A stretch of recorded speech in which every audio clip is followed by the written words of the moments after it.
Habari Entertainment proudly presents Habari Live. Habari Live. From Phoenix, Arizona. And you're listening to the Habari Live podcast. The show that brings you news, sports, and entertainment for people who love HabariEntertainment.com. Here are your hosts, Iesha, Jimmy, and Damon Dipleen Ellison. Let's get it going. We are all the way live.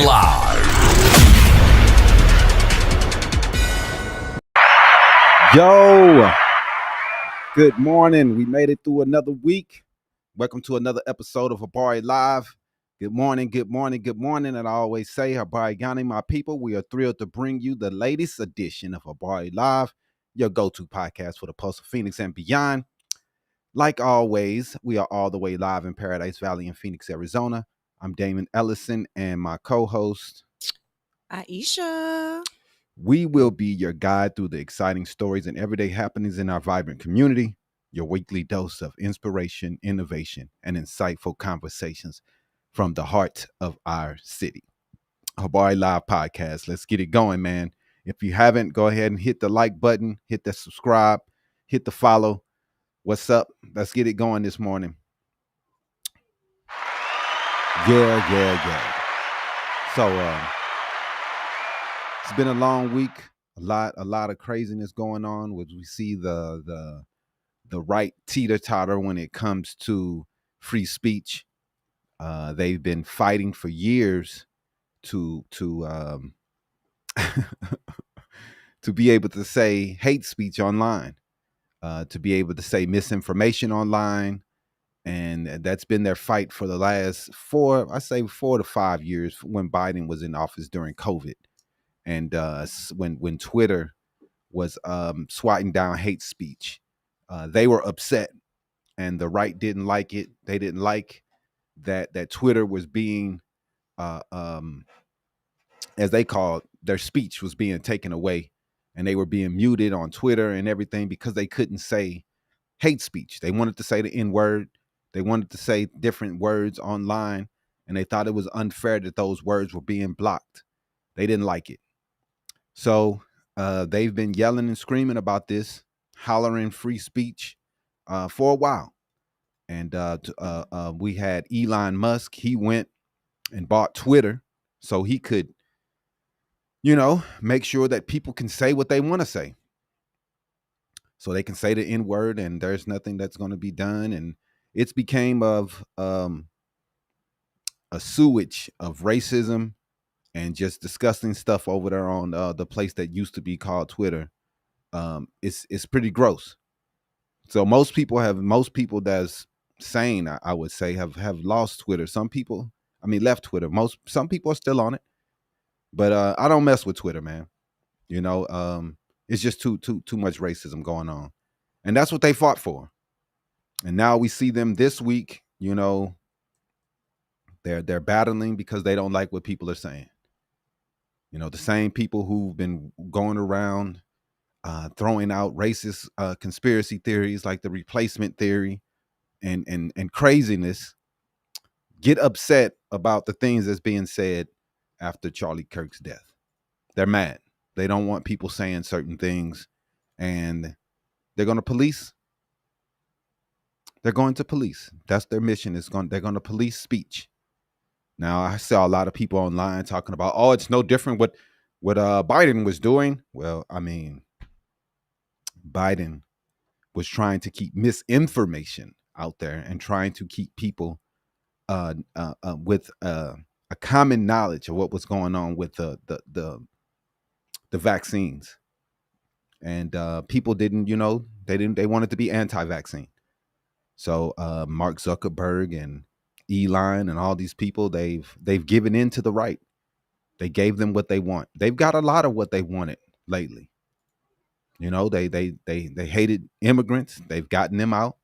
They hated DEI. That's gone. Affirmative action. That's gone. They're getting a lot what they want, but they're still mad.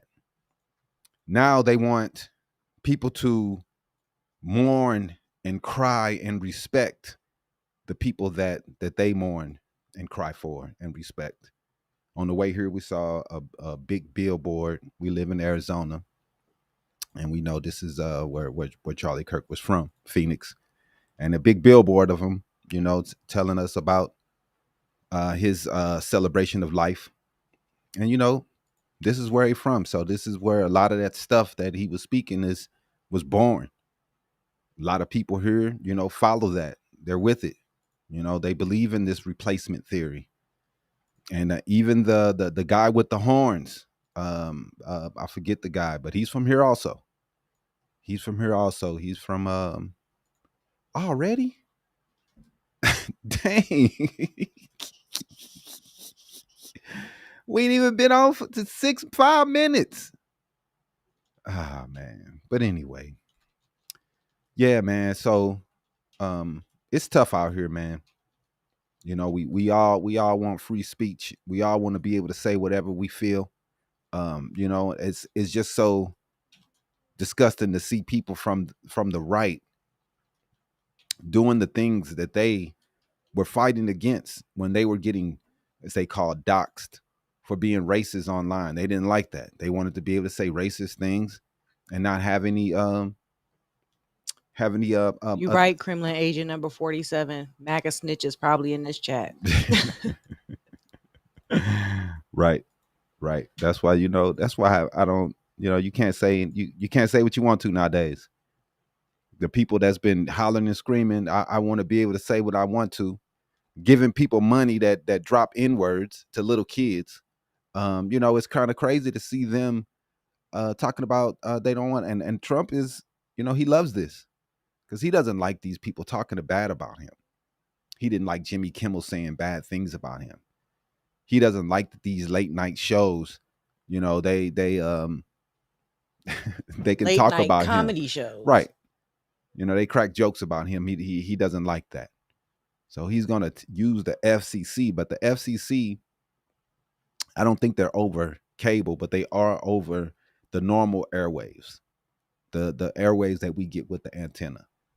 They are over that, but I don't think they're over cable. That's why cable can do what they want. And online, you can do what you want because these companies aren't under the FCC. But to see the FCC being used in the manner that it's being used at right now, man, it's crazy. It's really crazy, man.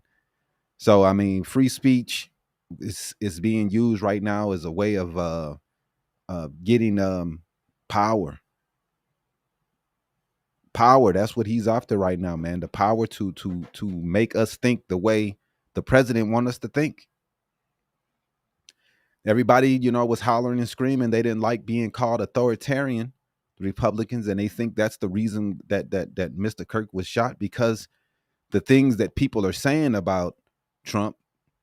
And man, this some dictator type stuff, right? I mean, you can't make dictator moves and think people aren't going to call you a dictator. I mean, this is what you're doing, man. So I just don't understand what they want. It's a lot of hypocrisy going on, but welcome to another episode of Habari Live. Like always, I'm Damon Ellison. And I'm your girl, Iesha.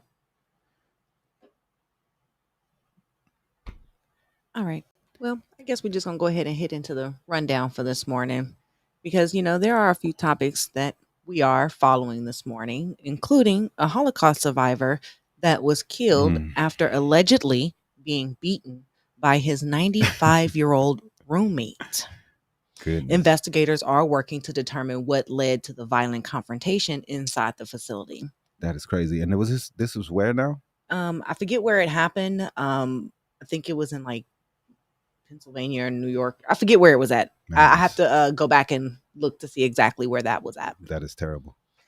But it is from my understanding that the person that did this was new to the facility and had been placed in the room with this 95-year-old patient. Wow. And it is also my understanding that the person has dementia or Alzheimer's, which you should not put someone new into a room with someone when they're fresh in the facility without knowing their mental stability. Right, exactly. Also, the Trump administration said that it plans to add a $100,000 fee to the H-1B1 visas. Mm. And this morning, he did sign that. Yesterday morning, yeah. Yeah, he signed that. So it's going to make it far more expensive for U.S. companies to bring in skilled foreign workers. I mean, we all knew that that they were going to be after this. We all knew that they was going to try to do something about this. Mm-hmm. This is something the right have been screaming for a little while. You saw how he treated those people from Hyundai, and those people were here trying to help American workers. And a lot of a lot of these places, they're hiring these people to do programming, and they're doing different things. Now, do I 100% agree with the H-1B1 visa? I'm not gonna lie, I don't. I mean, it's a lot of jobs. These are high quality jobs that could go to Americans, man, that are being taken away by these H-1B visas. Mm-hmm. And it's a tough situation. You want people to come over and be able to get jobs, but it seems like it's overwhelmingly foreign people that are in these positions nowadays. Now, that's what these companies want to do. I don't understand if they're saying Americans can't do these jobs. I do understand, that school and education is a lot more expensive for us. We did watch a segment this morning where a lot of the kids are saying they're going back to trade schools because the college is too expensive. Right. So we're kind of hurting ourselves on this situation, and companies are going to overseas to fulfill these jobs because people don't want to become these engineers to do these programmings and create these software programs and all these applications that we're using every day. In India, they're giving a lot of attention. They're paying a lot of attention to making sure that their kids are educated. They're getting them education, and they're not going in debt for the rest of their life to do it. Right. And they should be allowed to hire what they want, who they want. It's like I said, man, it's a weird situation. I understand that that maybe there's a shortage of engineers and people that can build these applications, and they're going elsewhere to get it. But at the same time, why don't they do more? Why don't they push more to make sure that Americans are updated and know what's going on and have the education to become these programmers and engineers? And why isn't that happening? So why are we just automatically just going to other places? These are the jobs that are important, man. It's very important. These are the high paying jobs. If you want to get to six figures, these are the ways that most Americans have to go. And yeah, so I kind of agree with Trump on this thing, on some of this, because I do think there should be some type rules against how many people. But I'm not saying I 100% agree that it's $100,000 that he's putting on to have a fee to bring someone here. Right, when the fee is already between what is $1,700 and $4,500 just for H-1B. He just doubled it. Right. So and more then you than got to think doubled about $100,000. It was 45,000 was the peak. It was 4,500. Oh goodness. Yeah, like it was between $1,700 and $4,500 if you expedited the visa for an employer to get you. Now it's $100,000. Wow. Yeah, that's a lot more. That's significantly more. Right. So companies are going to have to make a decision. When the people that they have here are they're not American citizens. When they to renew their work visas, it's going to cost a lot of money. But Trump, they implemented this. Like I said, I do agree to a degree, but I also think that you have to think about the education side. You can't just attack the companies on one side and then don't give them the people that they need to fill these positions. Right. So me myself, I think that we should be giving grants to kids for STEM and different programs that way. We should be going into the poor neighborhoods and trying to get all these kids into doing STEM and going to these programs to build the computers and the programs of tomorrow. Because if we aren't doing that, someone else is going to build them, and we're going to fall behind. We're already falling behind when it comes to math, and those things are going to be. It's going to hurt us. It's going to hurt us that we're not as smart when it comes to these things. And a lot of times, even in the past, when it comes to most of the missiles and the rockets that we have in America, they all came from people who was under Nazi Germany. And we got all those people out of there who was really intelligent, so we could learn how to get the rockets off that they were getting off. And that ended up helping us to get to the moon and to be able to have top-notch military in the world. Those are the things that matter. So sometimes you have to have people from other countries to bring in that intelligence for we can be able to use it to our benefit. Right. But like I said, at the same time, you're taking a lot of jobs from Americans, man, and how high everything is right now. People need these jobs that's paying six figures for they can be able to take care of their families, because that's about what you need to be able to survive these days. So it's a double-edged sword. And I hope instead of just putting this forward, that we can also figure out some way to get our kids educated when it comes to STEM and the programs that STEM is are creating. Right. I agree. For sure.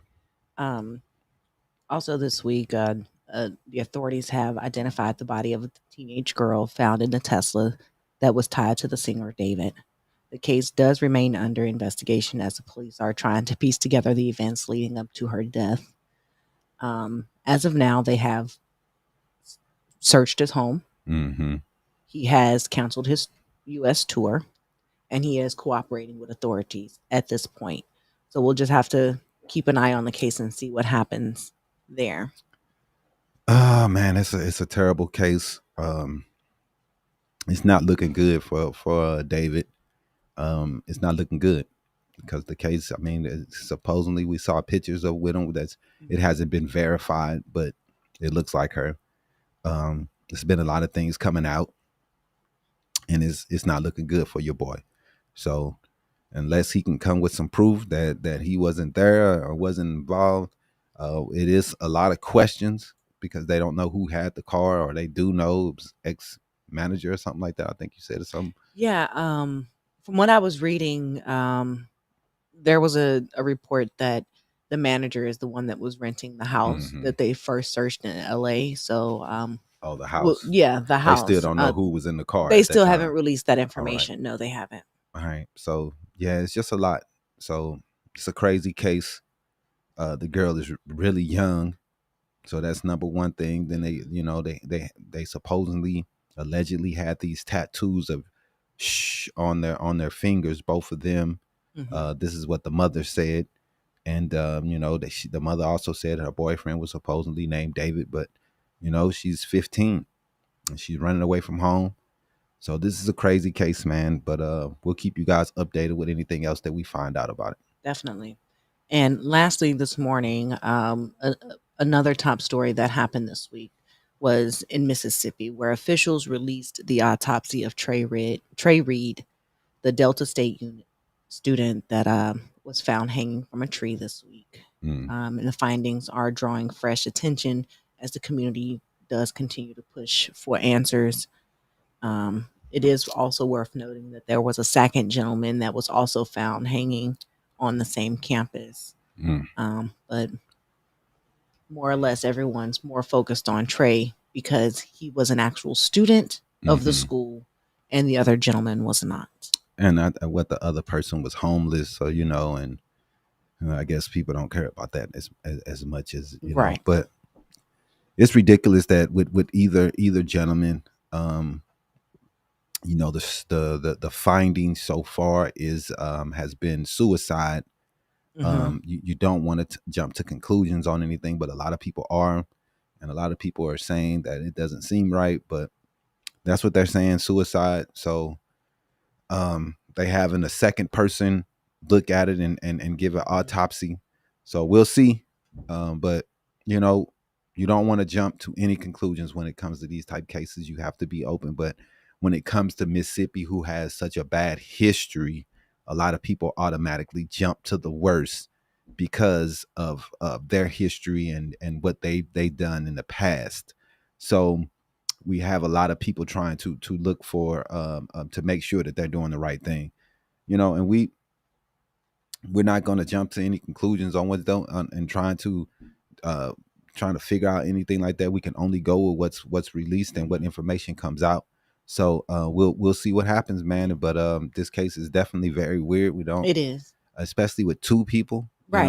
That's kind of crazy. But yeah, it is crazy. But to my knowledge, the family has, from other reports, the family has hired Ben Crump, and they are pursuing a additional independent autopsy. In addition to the one that was released. Right. So yeah, I mean that's what has to be done. But we'll see what comes out of it. It's a lot of case that a lot of people are paying attention to. So we'll see what happens.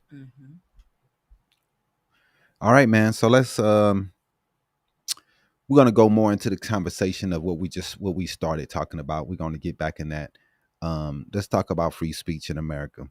I saw a person say that Democrats didn't care about free speech when Republicans were getting fired. Getting fired from your job in a private company, making a decision to fire you because of things you said, that's not the same as what is happening today. True. I know a lot of you guys like to misconstrue information and stick out misinformation, but the government came after Jimmy Kimmel. Trump used the actual government to come after him. So when you do things like that and the actual government the FCC comes to you and say, hey, we don't like what you said, get that show off the air. Not, hey, don't say that again. Hey, that's what usually the FCC does. They tell you what you can and can't say. That's past the lines, and usually political opinions is not one of them. But for the government to come out and threaten and use their power to get someone taken off the air is totally different than a private company. Now, it was a couple situations that came out where these guys were trying to use their power to persecute people and put people in jail for what they said. That's totally different than you getting fired from your job. Right. A company can make that private decision that they don't want you here because of something you said. That's on them. That's totally different than the actual government coming after you. And that's what's going on, man. That, you want to say low ratings and all this stuff, but man, come on, man, stop it. Trump didn't like what he was saying at all. When Stephen Colbert was released, he wanted he wanted Jimmy Kimmel next. He said it. Yep, he sure did. And they were waiting for something for him and what he said was minuscule. That was nothing. They're talking about that was disgusting what he said. It was just his opinion. They want to blame the person and say the person was from the left when this guy's from a right state, a right home. And just because he's on gay on the low, they trying to kick it to make it say it's the left and the left is dangerous. It's bull. It's bull. But that's what they're doing, man. So we're not gonna. A lot of people are upset. A lot of people are turning off their Disney Plus accounts because they're mad. But Disney was threatened. The government used their power to put Disney in a situation where they had to choose to Jimmy Kimmel or fight the government. And people are soft, and they couldn't stand up. But go ahead. Yep, you're right. But we're going to go ahead and dig into a controversial and dangerous turn in American politics. How free speech rhetoric has been weaponized and who's actually pushing it and what's happening when words shift into policy and into violence. We're going to look at the data, who's getting hurt, and why claims that both sides do it don't square with the evidence. We'll also talk about the Justice Department study that was pulled from government websites. The findings matter, man. The findings matter. And they wanted to take it down to make sure that the people don't see the real information. Yep. This is that crap, man. Where we talk about. Go ahead. Yep, you're right. The findings do matter because the quick headlines have been a high-profile rhetoric and recent calls to label Antifa as a terrorist group, which they did, despite Antifa being an amorphous ideology, not a centralized organization. And two, a DOJ/NIJ study that documented more far-right killings than far-left has been removed from the DOJ site this week. And lastly, hate and anti-government groups remain numerous in the United States.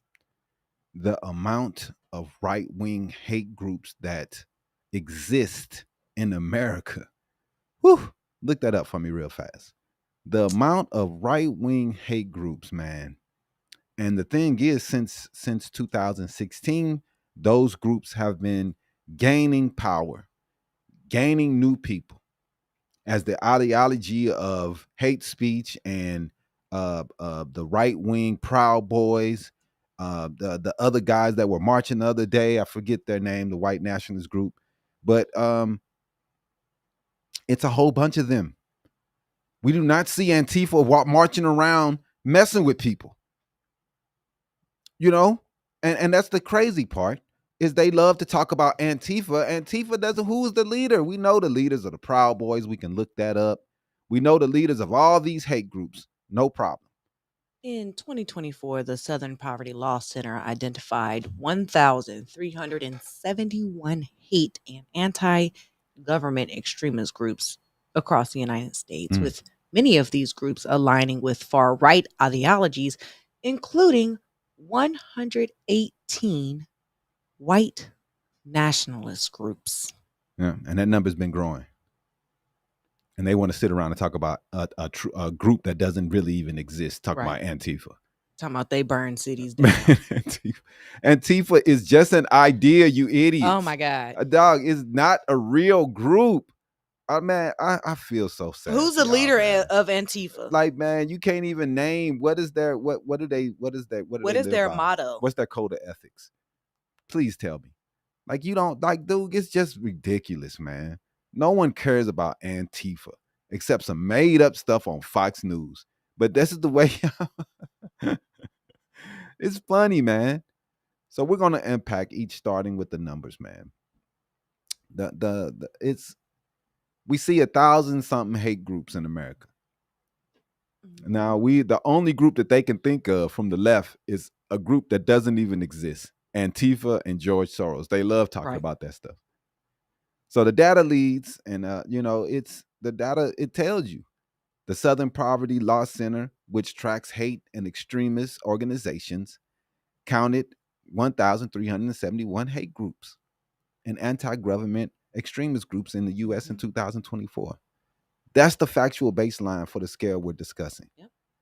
And on the Department of Justice, the NIJ study, the report titled "What NIJ Research Tells Us About Domestic Terrorism," showed that since 1990, far-right extremists were linked to far more ideologically motivated killings, documenting about 227 incidents, causing over 520 deaths, compared to the far right or far left attacks.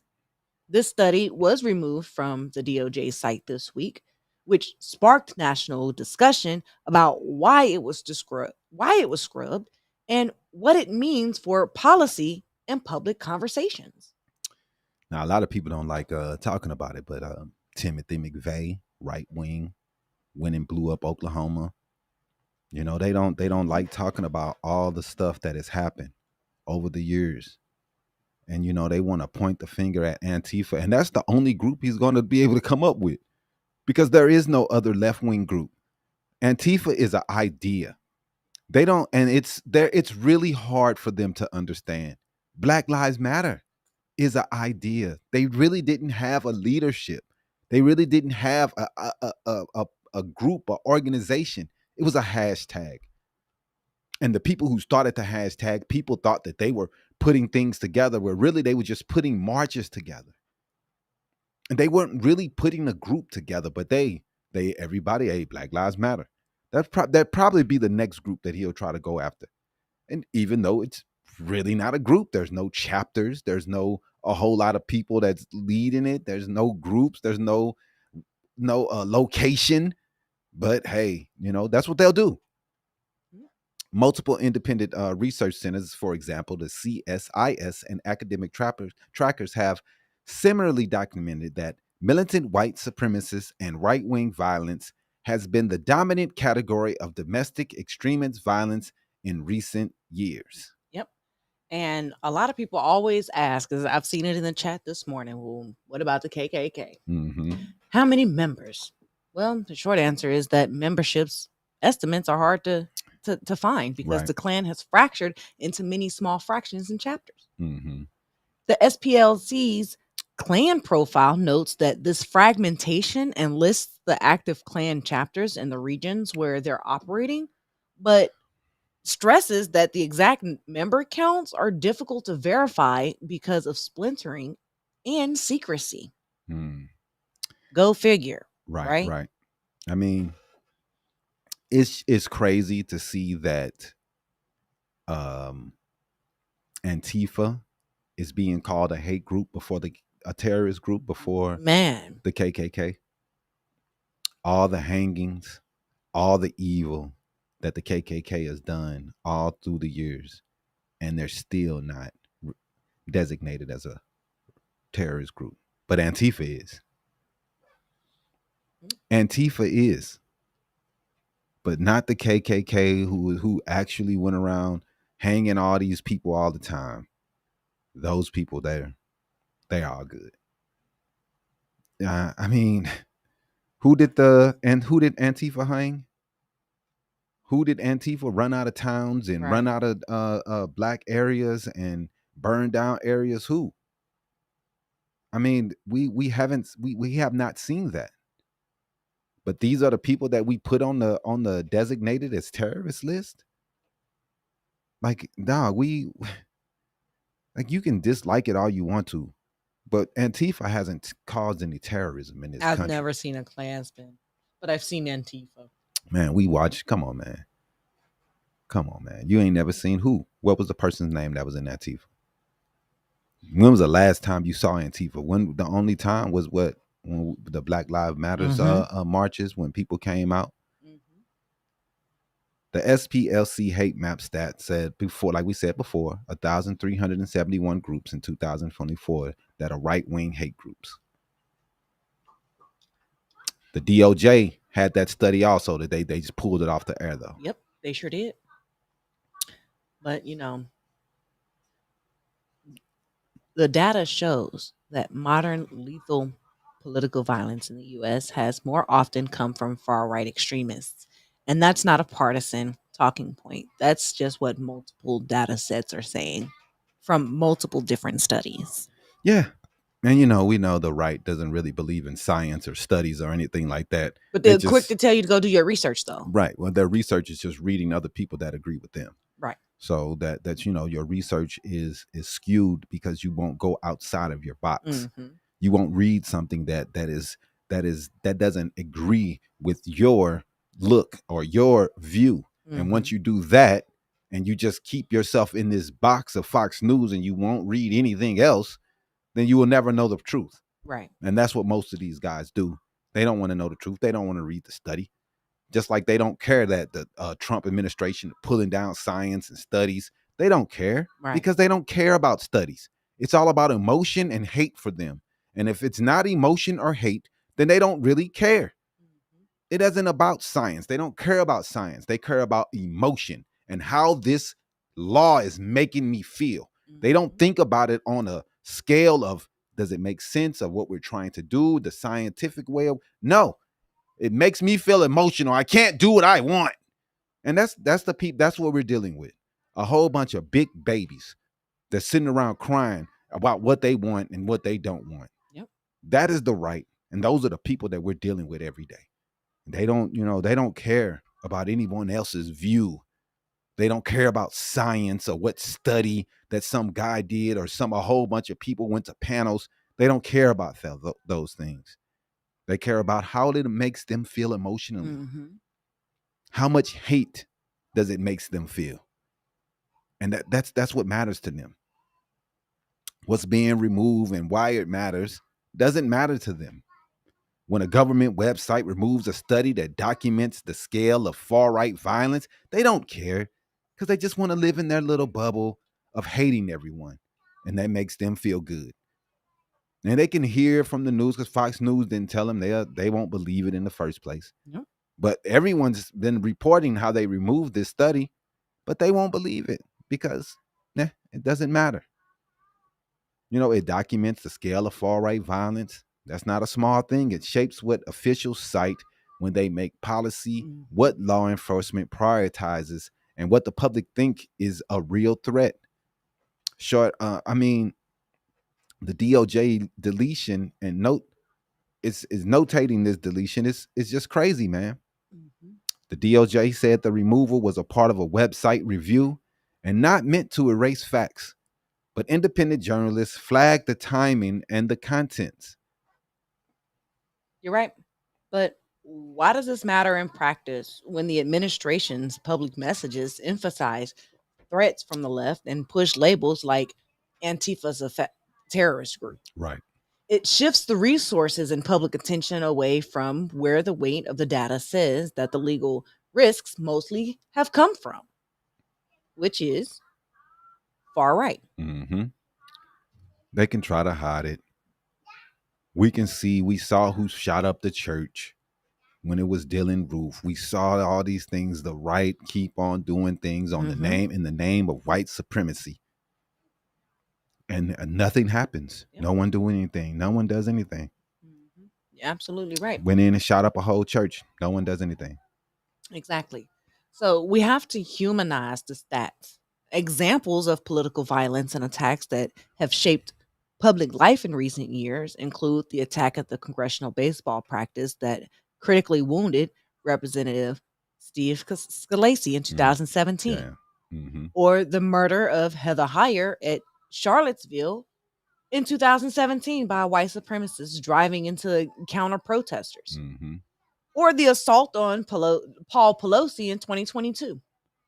Which was widely reported as politically motivated. Right. But these are just a few incidents that are part of the context that researchers use when counting politically motivated violence. Yeah, man, and the one with Scalise, the gentleman was from Belleville. I'm from that area, and he was a Democrat, and he was trying to get the Republicans. Now, that was one of the few where I can say it was a lefty. That's why when people say it's both sides, right? And everybody keeps saying, no, it's not both sides. Yeah, things have happened on both sides. Stop it with the mess. This is an issue that's going on in America. We're having problems with political violence. Right. All the rhetoric and the hate. You just look at the comments that people are spewing. Man. It's just hate. And people just hate the other side. They hate everybody. So it's crazy what's going on. And we're just, as a country, we're just splintering more and more. But there are many more incidents that happen, man, that involve threats, plots. We had the Republican that tried to put a hit on Democrats to get them shot in a drive-by. Plots, man. Yep. And violent acts tied to right-wing extremist ideologies. And these incidents are why credible researchers compile data sets to avoid relying on anecdotes. Mm-hmm. You're absolutely right. I mean, but there's different rhetoric platforms and consequences. Oh, I mean,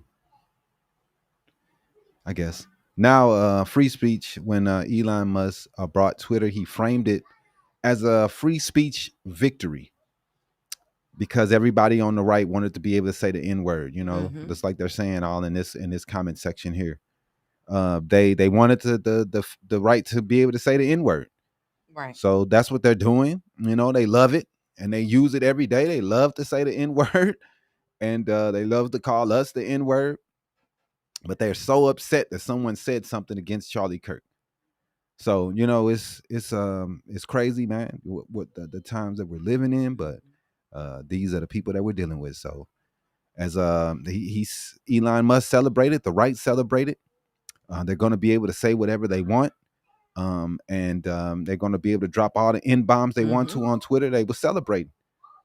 Free speech rhetoric can be used selectively, and they're doing that to protect particular speakers, while other speech, criticism, comedy, dissent, is attacked, demonized, or punished. Oh, the media is bad. Oh, comedy, they're making fun of me. So it's conservatives, man. If you listen to Ted Cruz, who was saying that this is a slippery slope that the Republicans are going down. Very slippery. And they I guess the way they're acting right now, they're acting like they're going to be in power forever right now. I mean, that's how they're acting, man. They're acting like, hey, no one else is going to ever be in power but the right. You're absolutely right. But, we've seen the pressure on the comedians and the journalists in several cases where sometimes the campaigns to deplatform them or get them fired. Mm-hmm. If political power wants to curtail satire or criticism, it's still speech, regardless of how they look at it, but it's being weaponized to be silenced. Right. For example, recent controversies where public pressure led to firings,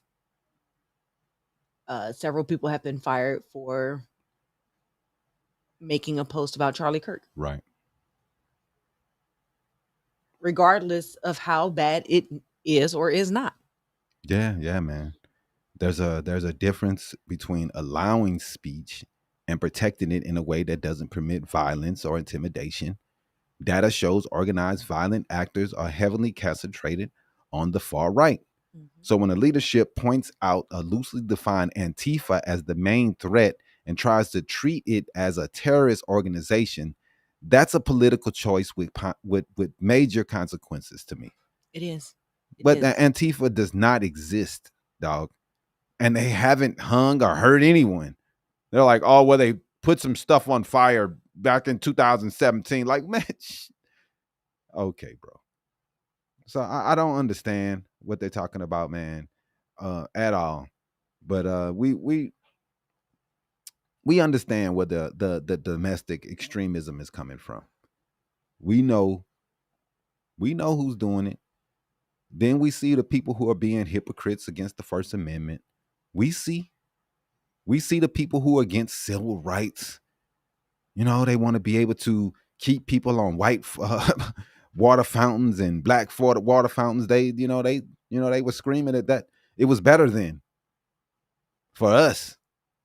They make it seem like it was better for black people when before then, when they could put up signs and not allow people to come in.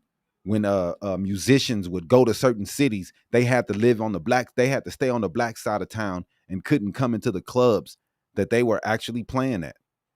Those are the days they keep saying are better than today, saying that black people were better off. Like, dog, the thing is that y'all can say all these things, but we can read between the lines. We understand what you're saying. We get it. We understand what you're trying to go back to. We understand it. We get it.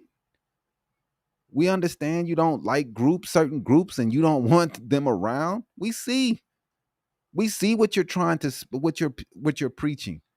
That's why a lot of people who are like, oh man, this dude he wasn't speaking hate. Man, if you don't see the hate and the vitriol in this guy's statements, then hey man, some people don't. Because you agree, and when you agree, it's fine. It's all good. They mad that black people say the N-word all the time. Hey man. And they can't say it. I don't look. I use this as an example all the time. You can't run up a girl who hangs out with other chicks that are oversized and they call each other fat bees. You can't run up and call them that. You know that. If you call them that, they're gonna mess you up. They don't know you.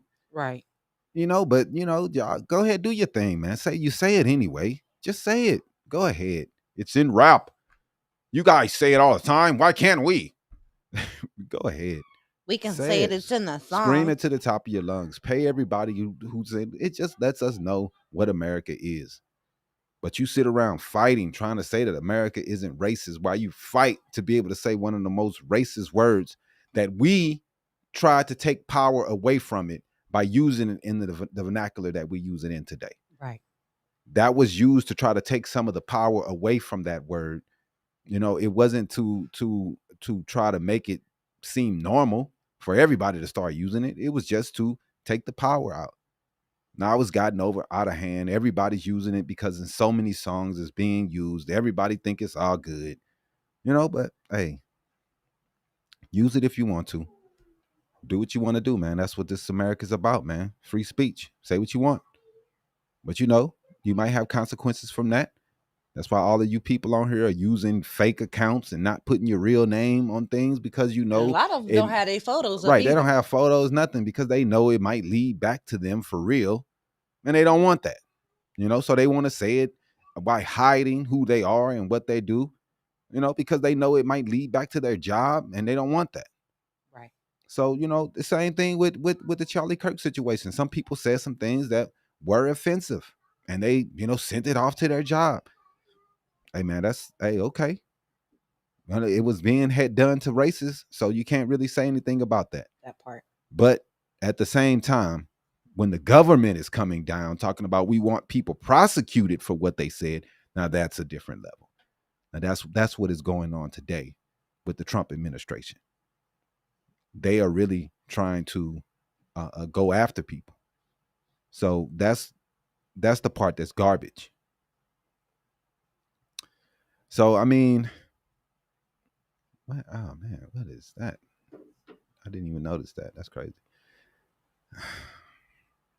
So, man, it's so many different things that's going on, and it's just a bad situation in America right now. We know what's going on with the far right groups. We see them marching. In fact, let's go ahead and play that video of the far right group marching through for Charlie Kirk, white nationalists.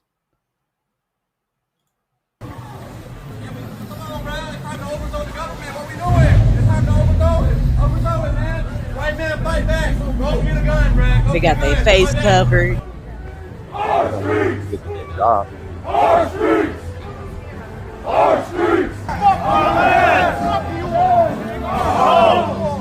Fuck you all! Fight back! Fight back! Find them people's jobs. Fight back! Fight back! Fight back! Defend our homes! Take back our land! Take back our land.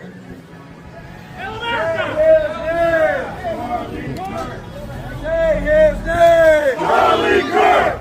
Say his name! Charlie Kirk! Say his name! Charlie Kirk! Say his name! Charlie Kirk!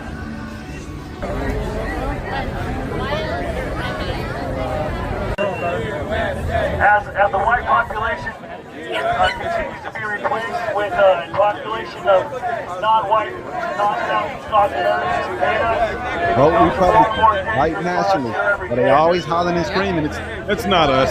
We don't do Every time you that. go somewhere as a family unit with your wife and your children, you're surrounded by your people white who children. look like you and have disdain for you.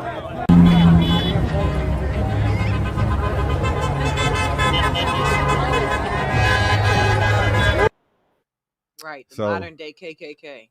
This was going on in America while they sit around and say that it's the left and the left is the problem and the left. And look at this. White man fight back. They're taking the land from our white people. Like, dog, it's crazy, man. It's crazy. And then they sitting around, talking about the other groups while they're doing things like this. I mean, and then they have a picture of Charlie Kirk and they trying to say Charlie Kirk wasn't a white nationalist. Right. So it's crazy, man. I mean, and then we got the government actually talking about Charlie Kirk Day, a white nationalist. The people that hate most Americans, they're saying we're gonna celebrate this guy. It's pretty wild. It's pretty wild. That's America, though. America spelled with a triple K, because that's what it is in this country. Could you imagine if it was a black person who hated white people's guts? Do you think we would have a national holiday for him? Nope. You think we would be celebrating if this guy was talking about white people taking black jobs? Not at all. And white people getting positions that they don't deserve because of DEI? Could you imagine if they was talking about white people and their IQ was very low? Do you think this dude would be getting a moment of silence? You think that? No, he wouldn't be getting that. He wouldn't be getting that. He wouldn't be getting a moment of silence. He wouldn't get anything. Because racism is not supposed to get those things. But when it's the hate is pointed toward us, it doesn't matter. Doesn't matter at all. It's not a big deal to them. We do because it's MLK. That's the dude that hated white people. MLK has never spoken a word of hate. Malcolm X did not get a moment of silence. Malcolm X did not get a day. He doesn't have a day. He didn't get the love that Martin Luther King received, because they looked at Malcolm as a militant and a racist. Yep. So he didn't get those things that Martin received, because Martin was all encompassing. But I got a question. Do you believe that since Charlie Kirk has his national day, does Malcolm X deserve to have one now that we have this racist dude got his own day? No, it's not going to happen. It doesn't matter. Doesn't matter, man, at all. They love this guy. This guy, they're in power, and that's how they looking at it. It doesn't matter if he spoke ill about Martin Luther King. It didn't matter if he spoke ill about black people. None of those things matter. They loved him. They all love to use Martin Luther King's words and try to say Martin Luther King. But look at the way Charlie Kirk talked about him, and they have no problem with it, because they really they don't care about Martin Luther King. They don't care about none of these things. Go ahead. Key takeaways.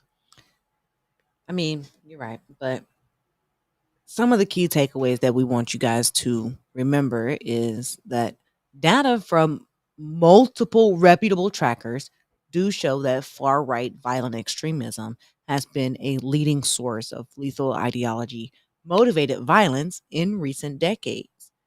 2, the government messaging and website content do matter. Removing studies from public sites change the public debates. And 3, free speech is vital, but so is protecting the public from violent actors. There is not mutually exclusive. Right, These aren't mutually exclusive. That's real. So read the sources, man. Contact your representatives and ask for evidence-based policy. If you want the links we cited today from the SPLC, the hate report, archive DOJ/NIJ findings from the CSIS analysis, we'll post them to our show page for you guys can see them. But all these studies are real. They're credible, and we're not going to lie or bend facts to show which way to big up or show bias toward our way of thinking. If the left were committing more crimes today, then I would say that they're committing more crimes. The left used to be a problem in the 70s. They were the bombings, it was all type groups that were really a problem. And we're not going to lie about that. If it's real, it's real. But we all know that what Trump and his administration is doing, it's all lies. None of it is real. Antifa is not a problem. Nobody wakes up in the middle of the night worried about Antifa. And if you do, you're fake and you're lying. You're not worried about Antifa at all, man. We all know this. And to act like you're worried about this, you know that you are making up shit. And that's exactly what Trump is doing. That's what he's doing, trying to pawn off the problems that the right has onto the left. Political violence from the right over these last years has went to another level. To another level, man. Right. It has went to another level. Yeah. But, you know, we're going to move on because Trump is now threatening TV licenses. Yeah. And here's where things are going to get even more extreme, because Trump actually told reporters on Air Force One that licensed television networks are not allowed to criticize him. Mm-mm. He also suggested that the federal government could even take their licenses away. Mm. Yeah, man, this is what Trump is on. I mean, he doesn't like it when people make fun of him. He doesn't like it when people talk bad about him. So he wants to take their licenses and use the FCC to control private businesses and what they say on their TV shows. Right. That's what they want to do. Trump said when you have a network and you have evening shows and all they do is hit on Trump, their license, they're not allowed to do that. They're an arm of the Democratic Party. Think about that for a second. The sitting president is saying media companies should lose their licenses just for criticizing him. Right. Like Fox News isn't a wing of the Republican Party. Right. And mind you, these comments came just one day after ABC announced that Jimmy Kimmel Live had been suspended indefinitely. 24 hours. 24 hours later, these comments were said by Trump. Nexstar Communications Group, which operates about 24 ABC affiliates, openly criticized Kimmel over his remarks about Charlie Kirk's killing and said that it wouldn't air the show. And then you've got FCC Chairman Brendan Carr piling on, calling Kimmel's comments truly sick. Like the man said that he wasn't on the left, and they're saying it's truly sick. Right. That this dude opinion that the guy wasn't a left winger is truly sick. Like, are you kidding me? And warning that ABC and Disney had better find ways to take action, or else there would be a, quote, additional work from the FCC ahead. Trump even said the decision to revoke a license would be left up to Carr. That's not just political pressure. That's outright intimidation of the press. Yep. And it's 100% bullshit. It is. Now, Barack Obama did come out and say some things about this. And before we close today, before we close out this segment, we want to talk about the powerful words from President Barack Obama. With all the chaos surrounding Jimmy Kimmel being forced off the air, President Obama is speaking out. He says this isn't just about one comedian, one show, or one network. It's about the very core of what it means to live in a free society. Go ahead. You're absolutely right. Obama did emphasize that comedy, criticism, and even uncomfortable conversations were part of our democracy. He said, if silence voices because they make us laugh, because they challenge those in power, we're setting a dangerous precedent. And today, it's Jimmy Kimmel. Tomorrow, it could be anybody who disagrees with those holding the microphone of authority. Exactly. Obama pointed out that leaders don't get to pick and choose which voices are allowed to exist. And that's exactly what old Trump is doing. Free speech means sometimes hearing things you don't like. That's the trade-off of liberty. And when we start bending to the FCC rules or pulling strings just to satisfy one man's ego, right, we're crossing into a dangerous territory, man. Very dangerous.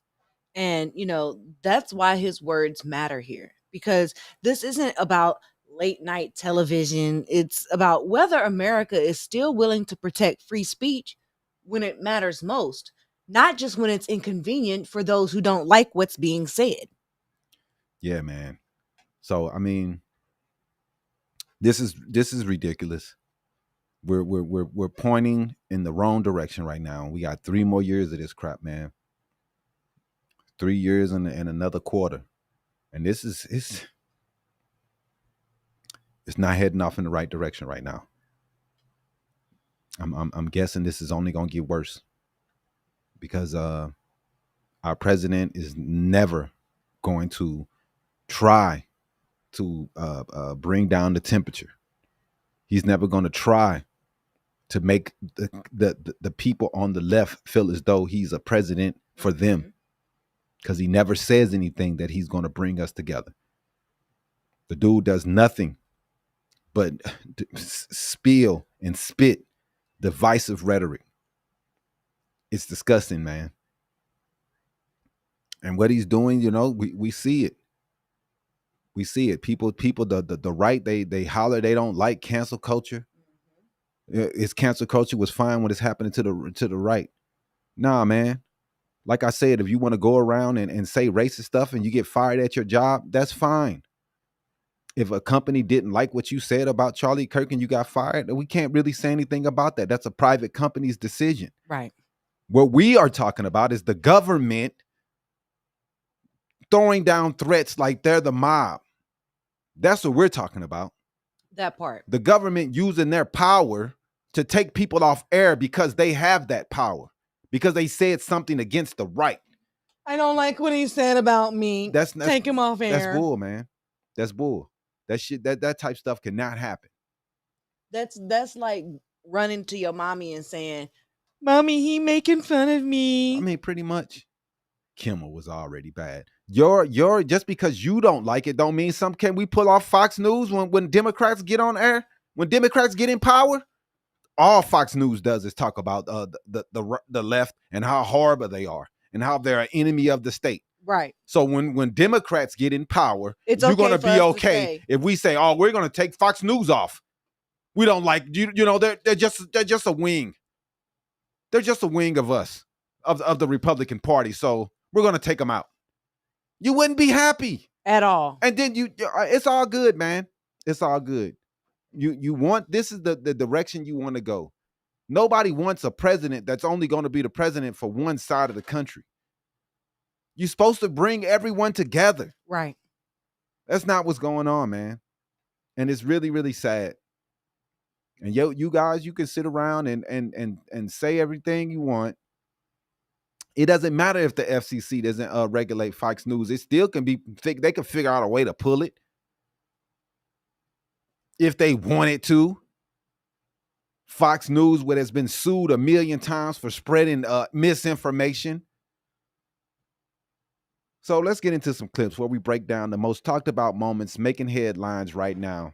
Tonight's trending clips show how misinformation, free speech, battles, and political violence, and even late night comedy are colliding in America. So, yeah, I mean, we got a lot of misinformation and deflections coming from the Trump administration. Mm-hmm. So let's go ahead and start with Donald Trump.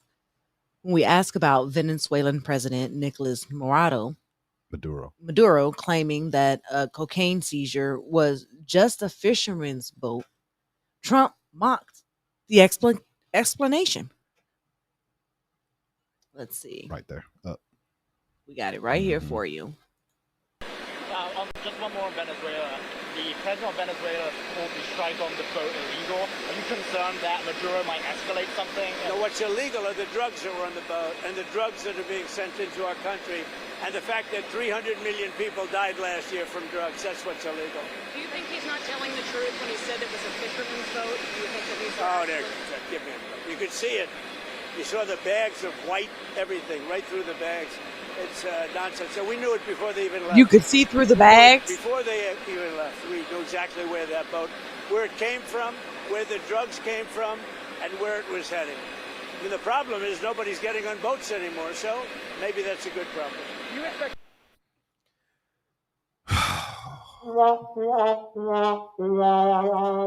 Insane, man. He act like he got Superman X-ray vision and can see through shit.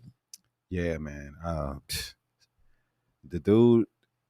Usually, most people, pull the boat over, pull up with the Coast Guard, and take over the boat, and then take the drugs and show the proof before just blowing them all up. I mean, he's just killing them. I thought you're supposed to bring them to justice for what they're doing, drug trafficking. You're supposed to take the proof and show everybody what's going on. He's not doing any of this. He's just blowing them up. Like, dog, it's pretty insane, man. He's killing people, man. I mean, it's classic Trump. Dismiss, ridicule, deflect, no facts, just theater. Free speech versus hate speech. That's this guy. Yep. It's unbelievable, man. Right. Which leads to our next big flashpoint. The clash between free speech and what's being labeled as hate speech. First, we got Megyn Kelly blaming President Obama for today's political violence. I don't think I had that one. I didn't bring that one in. You did? No. Okay. Yeah, that was crazy to see. It really was. Megyn Kelly blame Obama. It's always Obama's fault for everything. But Megyn Kelly is disgusting. I seen another video where she was calling people ugly, talking about they needed makeup. This man, dude, the right dude, I don't get it, man. Megyn Kelly, you act like you better than people. You're not better than anyone, man. She needs some makeup herself. Then that's all that's on her face is a whole bunch of makeup. So it's just garbage the way they're acting. Then Attorney General Pam Bondi is weighing in with the hard line. Let's go ahead and roll this Pam Bondi video and show what the right is made of right now. There's free speech and then there's hate speech. And there is no place, especially now, especially after what happened to Charlie, in our society. Do you see more law enforcement going after these groups who are using hate speech and putting cuffs on people so we show them that some action is better than no action? We will absolutely target you, go after you, if you are targeting anyone with hate speech, anything. And that's across the aisle.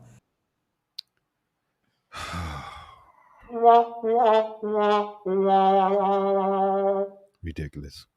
Very ridiculous. But Pam Bondi throwing out just straight garbage. But when ABC's Jonathan Karl pressed Trump on whether this is meant to target critics, he lashed out. Mm-hmm. Let's see. I want y'all to see this too. I think it's that one. And what do you make Pam Bondi saying she's going to go after hate speech? Is that, I mean, a lot of your allies say hate speech is free speech. We probably go after people like you because you treat me so unfairly. It's hate. You have a lot of hate in your heart. unfairly. Maybe they'll come after ABC. Well, ABC paid me $16 million recently for a form of hate speech, right? Your company paid me $16 million for a form of hate speech. So maybe they'll have to go after you. Look, we want everything to be fair. It hasn't been fair. And the radical left has done tremendous damage to the country. But we're fixing it.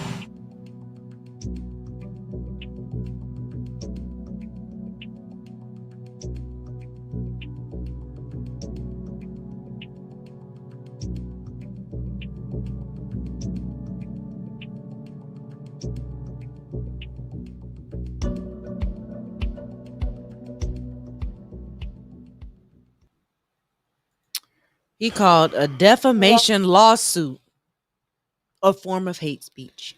Dude, they shouldn't have paid that dude. They paid him, and he's going to use that in all situations to be like, well, see? Yep. And I mean, it and was that's exactly what he did just there. That's all that. I mean, see, y'all paid me. ABC, man, dog, y'all have done nothing but horrible things rolling over for Trump since he's came into office. Like, y'all are just, man, it's crazy. Like, stand up for yourself. Man. Disney and ABC won't do nothing. They're just rolling over for this chump. Oh, well, we here's your $16 million. Goodness. He would have lost that case. They threw out the defamation case from New York Times. Yep. every time he try to sue anybody that tells the truth. Yep. The dude doesn't like the truth. He sues them for defamation. He sues anybody who tells any truth that's going on. Here he comes. But where's Jean E. Carroll's money for the Yeah, defamation that he doesn't did want to on pay her? that. He don't want to pay that. $83 million that he owe her. Man, the fact that he's trying to go after journalists, go after people who are just doing their jobs, trying to report what's going on. Oh, you guys say too much evil about me.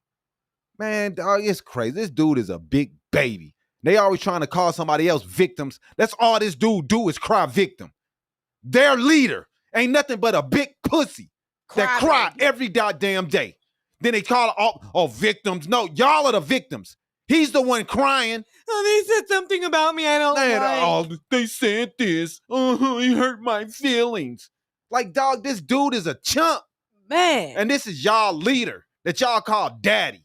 The dude is ridiculous, man. He has no balls. No balls at all. Weak as hell. He doubled down later saying ABC had paid him $16 million for hate speech, which is bullshit. Very bullshit. That's not just political rhetoric. That's dangerous framing. Lying like always. Very much lying. Mr. Victim, Donald Trump. Yep.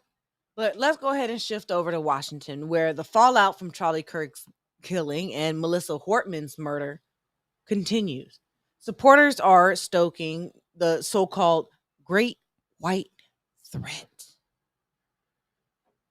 I think we already played that one. We already played that one in the beginning. So yeah, let's just go on to the next one. But yeah, this is what the thing that they're talking about, though. You know, the threat to replace Americans. You know, that's what they're doing nowadays, man. We have issues in the streets. We got white supremacists jumping out of U-Haul vans. You know, and while Trump talking about Antifa. It's we got craziness going on. We saw the video. We played the video earlier. These people walking around chanting, "We will not, white man, stand up," holding a picture of Charlie Kirk, white nationalist. But then these the people who want to sit around and say, "Oh, you can't say anything bad about him." Like, dog, this is a crazy time, man. Well, we got white supremacists holding pictures talking about white man stand up. But, you know, we got at least Dick Durbin he urged unity in the FBI hearing. Let's roll the video of Durbin. Our political opponents are not our enemies. As Durbin, did I bring that in? I ain't bring that in either. I don't think so. I don't see it. Oh, goodness. Anyway, but Durbin, you know, he was one of the few. Most people from the left said things that were like, "Hey, they're not our enemies. Let's do what we can to bring people together, not fight everyone." But that's not what people want to do, man. Go ahead. You're absolutely right. But, you know, not everybody agreed. So let's go ahead and see this clip of I didn't bring none of this stuff in. Cory Booker and Kash Patel. I don't think I have it. I believe you did. I just saw it. Oh, that was the other Patel one. Okay. Yeah. All right. So yeah, man, with Cory Booker and Patel, they really got into it. You know, it was really ridiculous. You know, the way Patel was just he was not. You could tell he wasn't prepared. He's searching around through all this paperwork and everything, and you know, you could tell the guy wasn't prepared. He doesn't know what he's doing. The way he handled Kirk's death was terrible. The things he said was horrible. He won't release the Epstein files, and it's just getting ridiculous. But Patel faced multiple grilling sessions this week from Representative Pramila Jayapal, accusing him of Epstein cover-up, and Adam Schiff shouting him down, and Jamie Raskin demanding the FBI release the Epstein files. But go ahead and play the other video. Your July memo says you uncovered more than 300 gigabytes of data and physical evidence, but that you had decided no further disclosure would be appropriate or warranted. That is a quote. I think what happened, Mr. Patel, is that suddenly you discovered that Donald Trump's name was all over these files, and you started a giant cover-up. Today, in response to Mr. Massey's question, you appear to say that the survivors were not credible. These are survivors. That's not at all what I said. Okay, great. I'm going to ask you this in a second, but let me tell you about the survivors, and let's bring them up here into the room. Ooh. These are women who came to the Hill and testified that they were groomed and raped at the age of 14 and 16 years old, and they called to meet with the president and to meet with the FBI and to have people investigate their claims. Some of them have never testified before. If you are so interested in getting the public to submit any information, why have you not met with them? You said you haven't met with them. Have you met with them? I'll give you one more chance.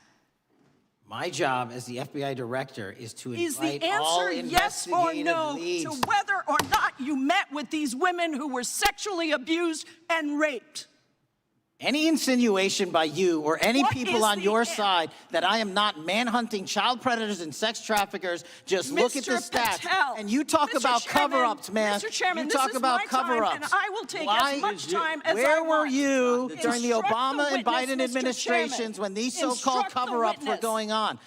Are the victims of the Jeffrey Epstein horrific trafficking ring, are they credible?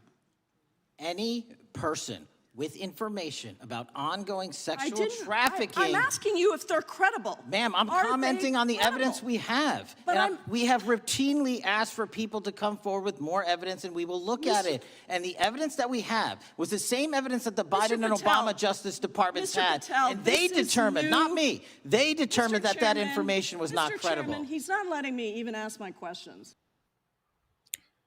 That was just horrendous, man. Man. This dude did that all day. The whole day. Every person that asked him questions, this was his answer. He just was combative. You can tell, like I said, he was not prepared. Only thing he did is just fight. He doesn't want to release the files. He's not going to, even though he talked all that trash for the last 4 years. Nah, man, the dude had killed himself. The Democrats were not focused on the files, but Republicans were. And when they got in office, they promised that they were going to release him to the Republicans. Now the Republicans don't care. You know, they cared when they thought it was Democrats, but now that Trump has been identified as one of the people on this so-called list. I don't care anymore. They don't care. You know, they just want to let it go now because they homie is on there. So he was very combative. They'll do anything they can to protect Trump. So if that's what they got to do, they got to swallow it and not let this stuff come out, then it's cool. Go ahead. Patel even struggled to recall the Charleston church massacre, one of the deadliest hate crimes in modern U.S. history. We don't have it.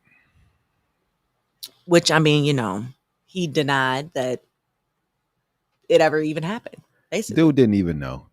Like I said, man, he's supposed to be the FBI, the leader, and he has no idea what's going on. Right. They brought up a crime that just happened a few years ago, and this dude is like,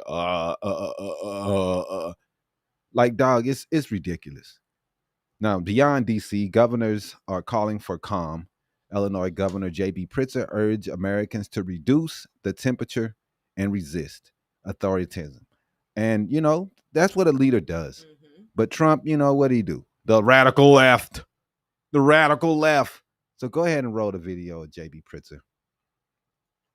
Authoritarians want control. And every time they get someone to, you know, act in appeasing fashion, right, they make one step toward control. And they will silence that group, move on to the next one. And this is actually it's the playbook. You know, read On Tyranny, read so many books about how authoritarian regimes come about. That is what Donald Trump's trying to effectuate here. And we're seeing it with regard to the media now, silencing people who are opponents, political opponents of his administration. I mean, when that happens, well, what's left, actually, if no one can speak out because they're too afraid or because they have been fired and silenced? What's left? We really don't have a democracy. This is such, I mean, you have been, you've had tough stories written about you. You've had tough broadcasts. Everybody who's a prominent governor has had this, right? You've answered tough questions. You've never called for media to be eliminated or to go away just because they're asking you tough questions. This is such an important part of our democracy. I've experienced this in a different way myself. Do you worry seeing the news today and seeing what happened with Colbert? They are late night comedy hosts, but it's a very close bridge to news broadcasters and others, that the ability to tell truth, to speak truth to power on broadcast media is not going to survive through this. That's right. And so, again, when you don't have independent news media left, and look what they did with the White House correspondents, right? They essentially silenced or pushed back all of the kind of objective media. And now they've only got the right-wing bloggers and those who are friends of the administration sitting in the front. They're only calling on those people, mostly only calling on those people. And that's the kind of administration that we're seeing. This is the future of the country if we do not step up and speak out. That is my concern. And I've seen this over and over again. Look, I built a Holocaust museum with survivors. I've also read a whole lot about authoritarian regimes. This is the playbook, folks. If you're not paying attention now and doing something about it, well, then you're going to have to sit down the rest of your life because democracy is being taken away.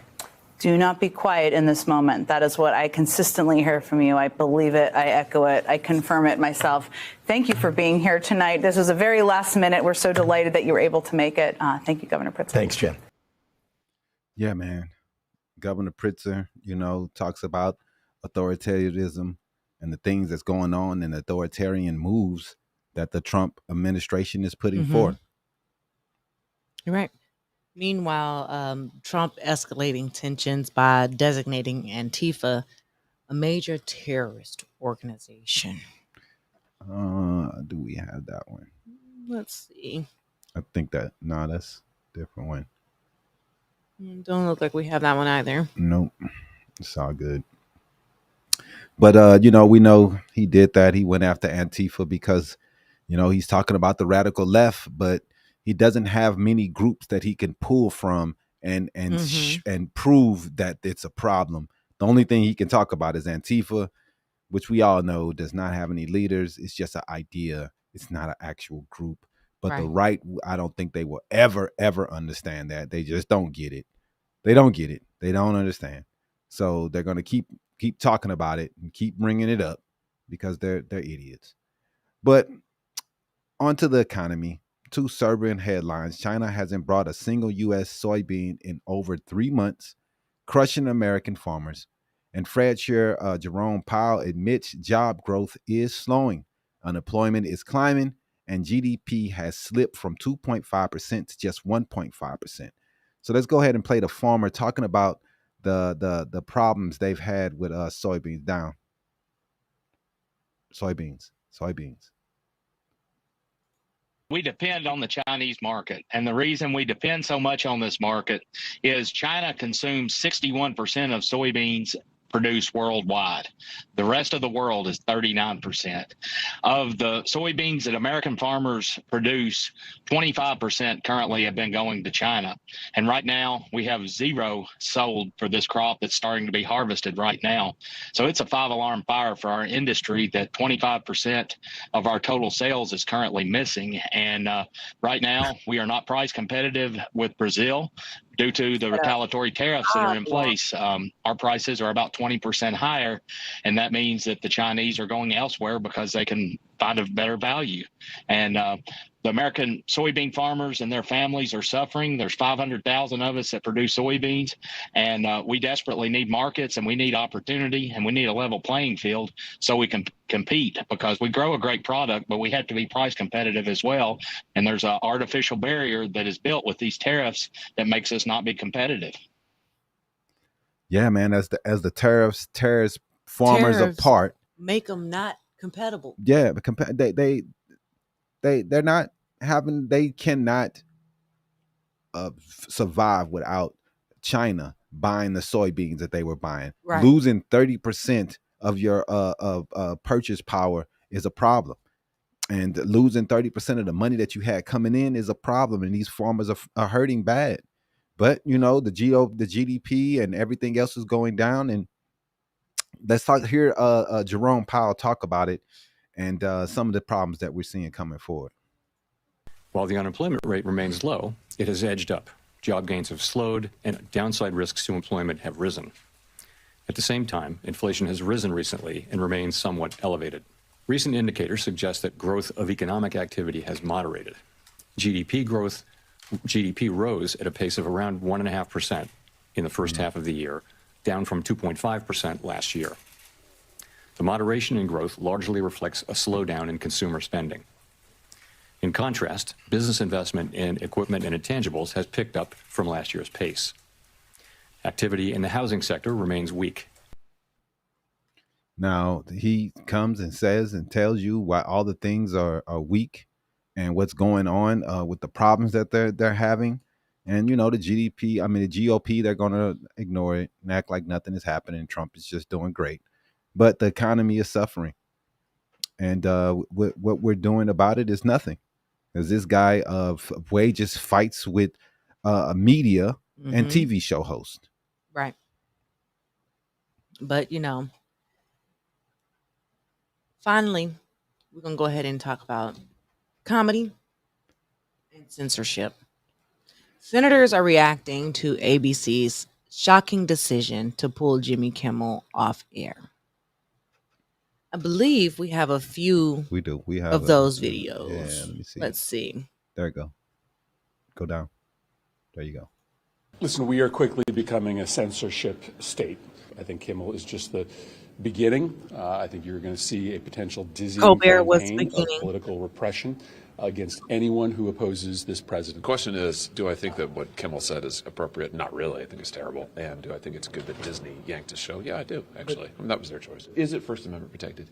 Yes. But do you want me to agree with it? Like, no, I think it's horrible. Jimmy Kimmel's would not appreciate if one of his children was joked about in a tragedy for his situation. He didn't even joke about him at all. What would we do if it was our child? And when we start making comments and criticisms and cracks like that. I have real questions about First Amendment and media companies folding rather than, maintaining robust dialogue. So I'm very troubled. Yeah, man, it's disgusting to see these companies bowing to Trump and what this administration is trying to prove.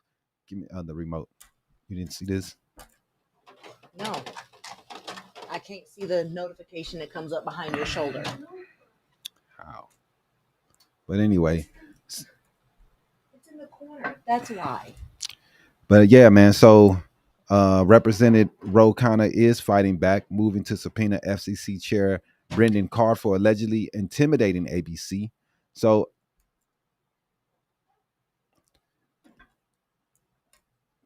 let's go ahead and run that one. It's the one that says hate speech. Go up. Down. Hate speech. It says hate speech. 206. Go up. Right there. And Disney cancels Jimmy Kimmel. This canceling from an administration that lectured us about cancel culture. That's why today I'm introducing a motion to subpoena Brendan Carr, to bring him in front of this committee, to stop the intimidation of private businesses and to stand up for the First Amendment. Now, it's not just Brendan Carr. Attorney General Pam Bondi is prosecuting hate speech, even though hate speech is constitutionally protected. And even though we've had so many lectures from my friends on the other side of the aisle not to prosecute hate speech. And then what about our vice president? The champion of free speech, as he told us during the campaign. The vice president is telling Americans to snitch on fellow Americans who have offensive posts and to call their employers so they can be fired. And the vice president is threatening to prosecute political organizations that he disagrees with. Look, we are Article 1 of the Constitution, not foot lackeys for Donald Trump and J.D. Vance. It is time that we stand up for our constitutional role to defend the freedoms of Americans. People are tired of us just giving our power to Donald Trump and J.D. Vance. We have an obligation to our Constitution, not to Donald Trump and J.D. Vance as they ride roughshod over the First Amendment. So in the name of all those who are being censored in Washington, D.C. and around the country, in the name of all those who are being intimidated in Washington, D.C. and around the country, in the name of Americans, Republicans, Independents, and Democrats who believe in the First Amendment and free speech, I motion today to subpoena Brendan Carr and to have him explain to the American people why he's bullying private individuals and private business. And that's exactly what they're doing. Yep. They're bullying people to Private business. Private business. He's been doing this since day one, going after Harvard, going after the lawyers, going after every institution he can that didn't agree with him. And all you people sitting around talking about, oh man, dude, y'all are just sheep following this dude for anything he says. Now, you think that this is going to pay off. You think that the government getting into people's free speech and telling people what they can and can't say is going to pay off for you. You can only see because you're not very smart. You can't see the future. But your boy Ted Cruz told you what's going to happen. You're going to sit around and try to kill free speech from the left. What happens when the left gets in power? What's going to happen? What if they start taking your free speech? Y'all want to say the N-word everywhere. That's y'all favorite thing to say. So it's going to be a problem when you can't say that. And every time you say it, the government's coming down on your head. You wouldn't like that too much. Nope. But Connor's message is clear. Protecting comedians is about protecting free speech itself. And that's all for trending clips. Let's take a little bit about what's going on in these comments here, man.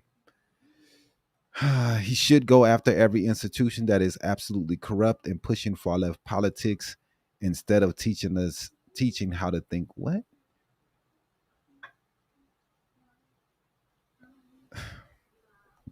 I mean, that's goofy though, dog. What about the people that's pushing far right politics? You don't have a problem with them? We can't. We have to go both ways, right? Oh my God. Get a life, Westbrook. Get away. Get a life.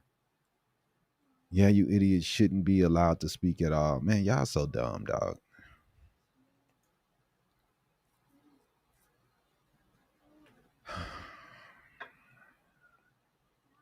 Dog, y'all insane.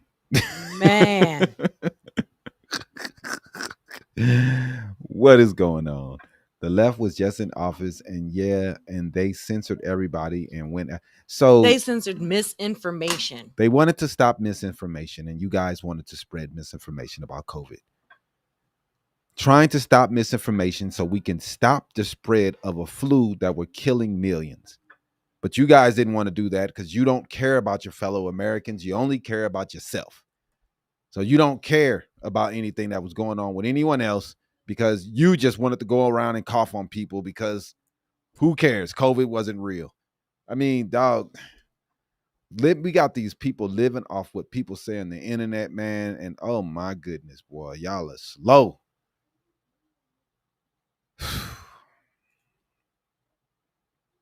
The American government is not American, whether left or right. Race prevents everyone. No, man, race doesn't prevent. It's racist.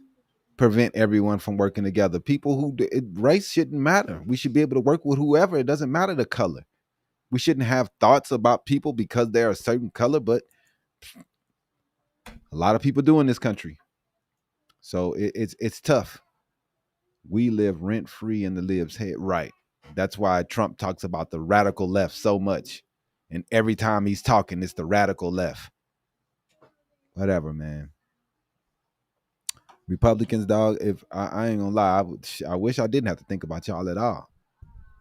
You know, because the things that y'all on nowadays is pretty disgusting. Nobody knows who put these towers up and where they were put up. Get out of here. We supposed to, but that's not what people were fighting over though. People were not fighting over George Floyd. They wasn't burning the streets. They were burning the streets because they did not want people dying by the hands of the police. They were sick of seeing news online of people being killed by the police, and the George Floyd was just the straw that broke the horse's back, the camel's back. You know, that's all it was. It wasn't a situation where they were like, oh, George Floyd, we love him so much. Thanks, Sebastian. We just thought that that was disgusting what happened to him. Thank you. We appreciate you. Trump is obsessed with his critics because he has thin. You're right, Mark. You're right. The man has thin skin. He is the weakest president I have seen in my entire existence. My entire existence. Yeah. Okay, Westbrook. So are the January 6th, the people who got out of jail and killed police officers, are they terrorists?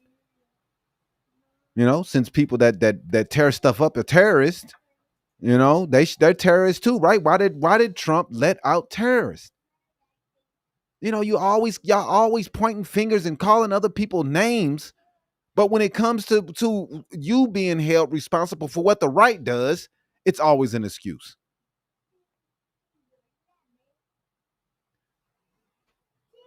Oh man, what are you talking about? Dude, no contact orders were because we're trying to stop the spread of COVID. They wasn't just trying to mess with people's lives to do something. That's y'all problem, man. Like y'all said, man, y'all make decisions with emotions and not logic. Like, what the fuck are you talking about? Use your brain. Yeah, we all know cops were killed on January 6th, right? Some committed suicide afterwards. Some were hurt very, very badly. And they all get out of jail because they're with the right. So it's all good. Dog. Talk about misinformation. I hope you're a bot. I hope you're not that slow. Trump is the GOAT. He is a GOAT. He definitely is. A piece of shit goat. Farm goat shitting everywhere. Terrible person. Trump is. Trying to keep this country divided is what Trump is doing every day. They couldn't care about the spread of COVID when George Floyd what? Man, what nonsense are you talking about? Just nonsense. Whew. Yes, millions have died during COVID, definitely. Your grandparents died in the hospital alone. What are you talking about, man? Trump and his sick-minded constituents, colleagues say that what the hell they want to say about everybody. The Democrats are dead silent on what Trump and the Republicans are saying and doing. I do wish more Democrats would stand up, man. I did not like how so many Democrats ran and voted to have a Charlie Kirk Day. I thought that was pretty ass. Mm-hmm. This dude, hey, respect to his family for their loss. But this dude was not for everyone in America. So to put for the Senate to put up any notion for all of us to celebrate this guy's life is just disgusting. Just disgusting. They are morons. That's why Trump he loves them. And you heard him say on video, smart people don't like me. He said it out his own mouth. I know that you guys never care about the things he say, but he said it out his own mouth. Smart people don't like me. Only fucking idiots do. That's what he said. He said it out his mouth. He said it. I love the poorly educated. He said it out his mouth. Smart people don't like me. But y'all run to say with love to protect this dude who throws you guys under the bus every chance he gets. Every chance he gets, he call y'all morons. They are morons. That's why Trump right. They love it, man. They love it. They look like idiots on the grand stage. Was MLK for everyone in America? No different. Both were civil rights. Who's a civil right advocate? I know you're not talking about Charlie Kirk because he said he was against. He said he was against civil rights. He wanted people to be able to say, "Hey, we have a white water fountain. You can't come to it." That's what was going on before civil rights. And he said that was good. And black people were in a better position then. The fuck out of here, man. Get out of here. What are you talking about?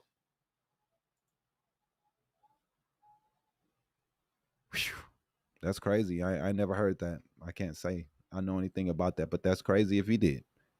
I wouldn't put it past him because bro said many bad things about a lot of people. Love talking bad about people, man. You know, that this is, yeah, he did. That was his life. He lived by the ideology of the great replacement theory, which is a white supremacist theory. White supremacist theory that they live by. And we supposed to celebrate this dude. Like, I don't get what's going on with y'all, man.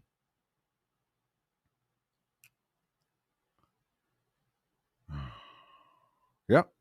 He loves the poorly educated. Said it clear as day. But they still clapping because they I don't know what's wrong with them, man. I swear, man. Tell them to their face that they're dumb. Tell them to their face that smart people don't like them. And they're still clapping. Yay! Yay! Yay, Trump. He called me an idiot. Woo! Like, dog, it's crazy what we're seeing.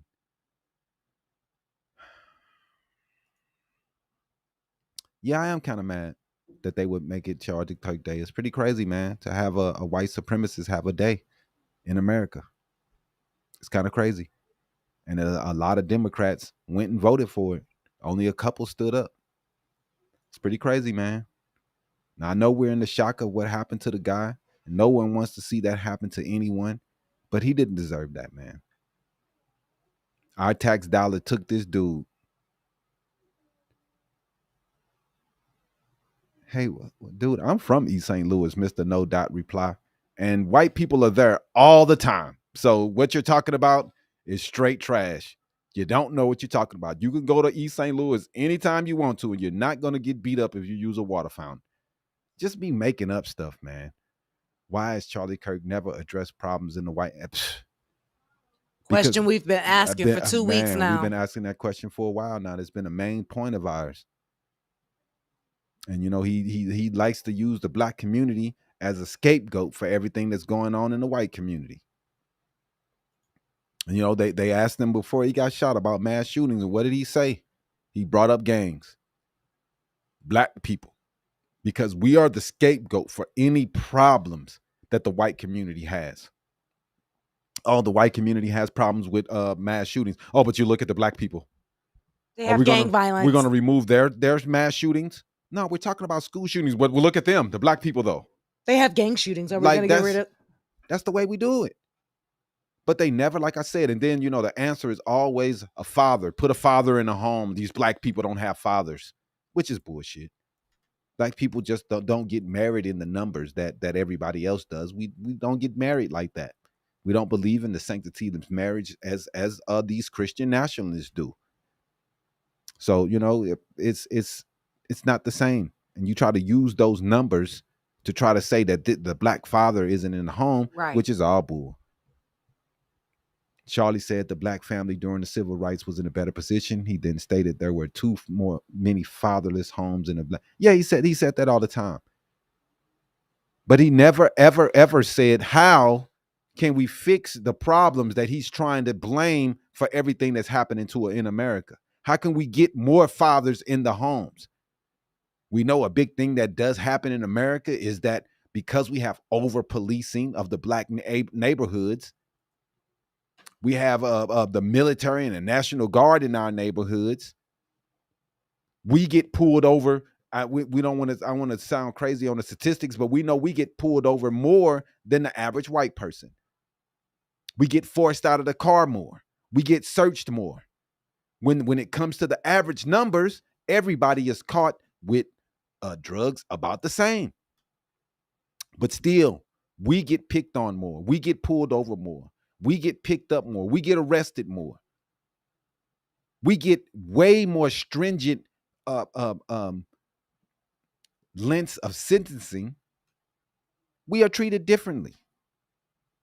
And everybody knows it. We can read the statistics all the time. We all know it, but we try to ignore it and try to act like it's normal.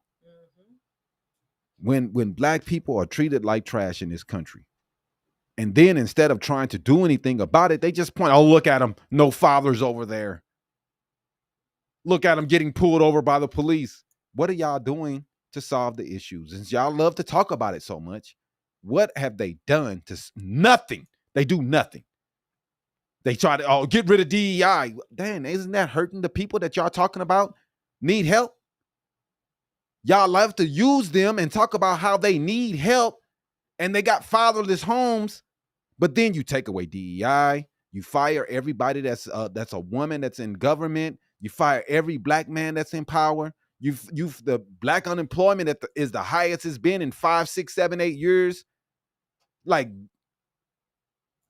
what's going on? Why are you hurting us, the people you are yelling and screaming that needs help?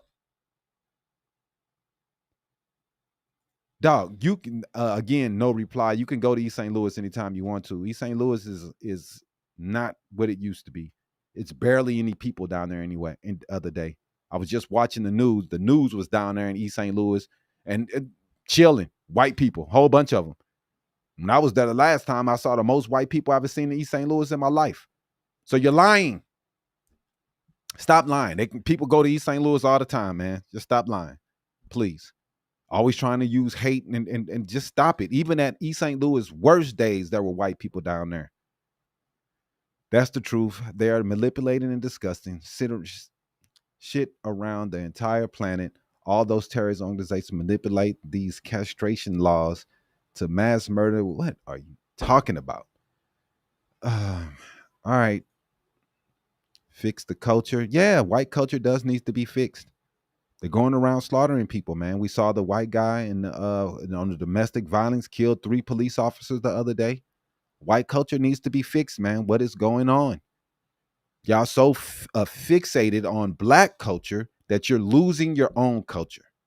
We saw the white kid who had hate, who was on the white supremacist website, go and shoot up his school in Colorado. We had the white guy in Pennsylvania, Farmingtown in Pennsylvania, kill up 3 police officers. Got the white kid in Utah from a nice Republican home and a nice Republican state and a nice rich area with his mom and his dad in the home, shot Charlie Kirk. Colorado school shooter. I already brought him up. What about Sandy Hook school shooter?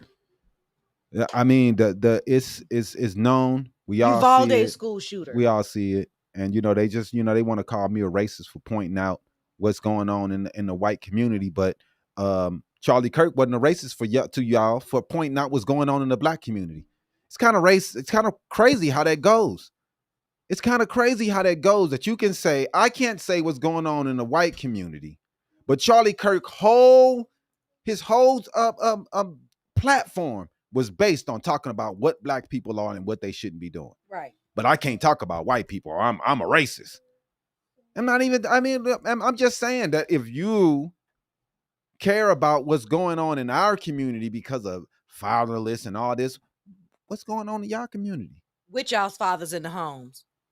Are y'all's fathers not teaching y'all anything? Come on, what you mean? No, he did not. Yes, he did. That was his entire platform. Is talking trash on black people. He was a white nationalist. He believed in the racist replacement theory.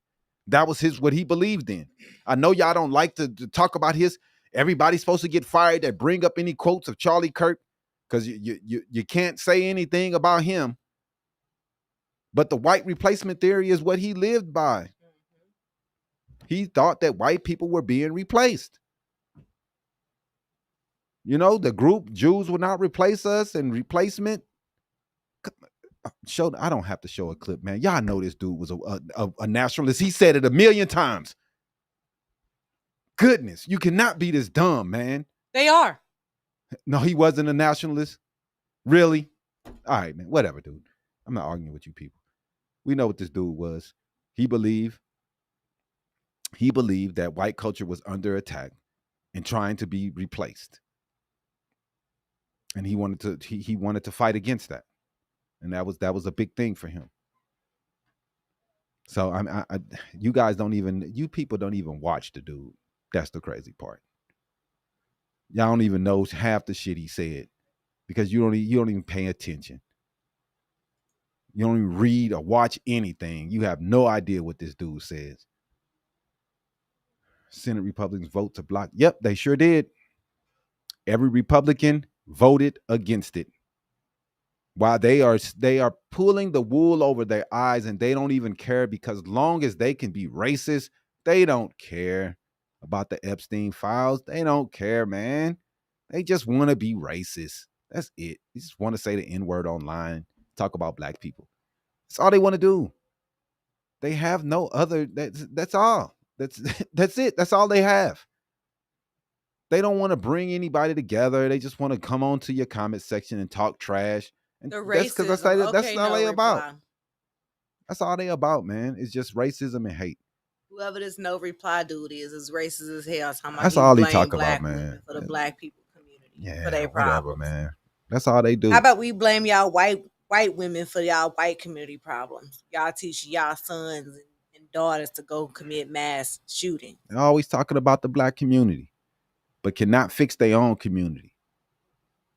Like, go fix the white community. Stop trying to act like y'all perfect. They so racist that their daughters go date black men. And they get mad about it. And get mad because Right. now they got mixed grandbabies. Now they got black grandbabies. Man, hey, racism doesn't go anywhere. And right now, the Republican Party doesn't know how to get away from it. They used to push out people that talk crazy and the racist stuff, but since Trump has came in, they've brought it all together. All the races are together, and they feel good right now. They feel strong. They feel real good, man. They come into the comment section talking about racist stuff, Man, because they feel open. They feel good. black on black crime. Well, what about white on white crime? Yeah, what about all y'all's white kids going up to the high schools and the elementary schools and middle schools and shooting up the little kids? No, you don't have accountability. No reply. I have What to is disagree. that? Where's the accountability for There's y'all's white no kids doing accountability. these mass shootings The with both of dude y'all's parents in the home? comes from Utah. He's from a white ring family, and y'all still find a way to blame it on on black people of that and the left. He's left from Utah, whitest state, most conservative state in the nation. The reddest state in the America. And y'all still talking about liberals. Oh, he had he was gay. How many gay people we know that are Republican? We know that Grindr crashes during y'all conventions every year. Every year crashes. So y'all ain't nothing but a whole bunch of undercover gays, can't live their real life because you don't like the people who live their life in the open for real. Nah, just because you gay, everything to be and then done behind closed doors. And then they say, "Oh, just because the person is trans, he's got to be left." When we see Kris Jenner, biggest Republican, biggest Trump fan, biggest trans Republican. Trans is the most trans person I know. But hey, let's try to make it that it's only left people that has trans people. Like, y'all just be making up stuff, man. There's people of all. I mean, y'all don't have a lot of diversity over there. So you're right. Most people are usually that are gay are usually Democrats. You're right. Most people that are black are Democrats. Most minorities and those that are different are Democrats. Most white men and white women are Republicans. That's the way this country is going. But, there are some over there. So you can't just sit there and say there are none. This dude was raised by a Republican family. Why wouldn't you take it? If the dude was raised by a leftist family, y'all be screaming and hollering. Mm-hmm. So I don't know why it's different when it's you. Because it's somebody that look like them, and they don't want people that look like them to be the cause of the problems that's going on in America. It's not proven he was anything. The dude never voted. He never voted for anyone. He was this, so we can't say what he was. He was just a young dude he felt like the hate speech needed to stop. And off that, if you think the dude is leftist because he was like, hey man, I think this guy is spreading hate. Right.